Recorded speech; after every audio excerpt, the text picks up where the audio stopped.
আসসালামু আলাইকুম ওয়া রাহমাতুল্লাহি ওয়া বারাকাতুহু। প্রিয় ভাই ও বোনেরা, আজকে আলোচনার বিষয় অত্যন্ত গুরুত্বপূর্ণ, সুদ বা রিবা। আমি একটা ভিডিওতে বলেছিলাম যে 95% মানুষ সুদখোর।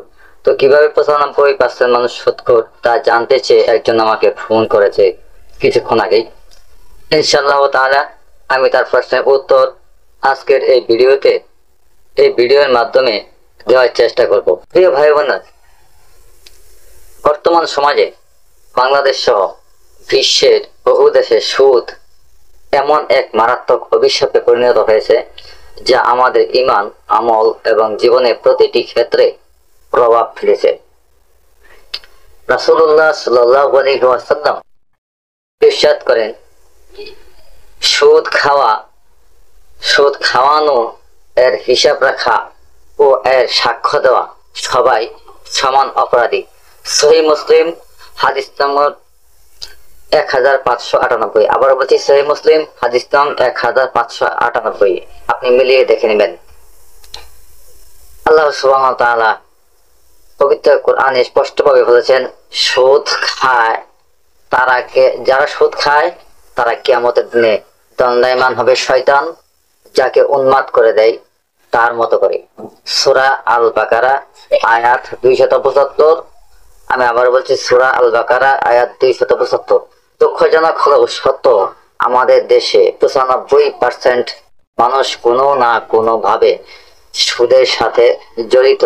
সেটা ব্যাংক লেনদেন, কিস্তি, ঋণ, ব্যবসা কিংবা চুক্তির মাধ্যমে।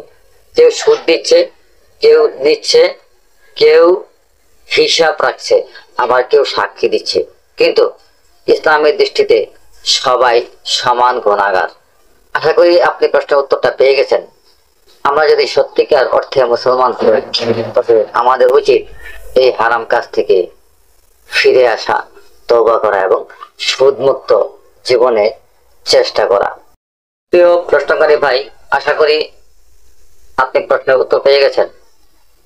আমি যে একটি হাদিস এবং কোরআনের পাকের একটি আয়াতের কথা উল্লেখ করলাম, আপনি মিলিয়ে নেবেন কতটুকু সত্য এবং মিথ্যা। আমি যা বলছি তা সত্য নাকি মিথ্যা, একটু মিলিয়ে নেবেন। তো প্রিয় ভাই বোনেরা, আজ এ পর্যন্তই। আবার দেখা হচ্ছে অন্য কোনো ভিডিওতে। আপনারা যে কোনো প্রশ্ন থাকলে করতে পারেন অনায়াসে। সম্ভবত আমার যতটুকু সম্ভব হয় আমি উত্তর দেওয়ার চেষ্টা করবো কোরআন ও হাদিসের আলোকে। তো আজ এ পর্যন্তই। আবারও দেখা হচ্ছে অন্য কোনো ভিডিওতে। সে পর্যন্ত নিজে ভালো থাকুন, সুস্থ থাকুন, নিরাপদে থাকুন এবং অন্যকে ভালো রাখার চেষ্টা করুন, নিরাপদ রাখার চেষ্টা করুন। আল্লাহ হাফেজ।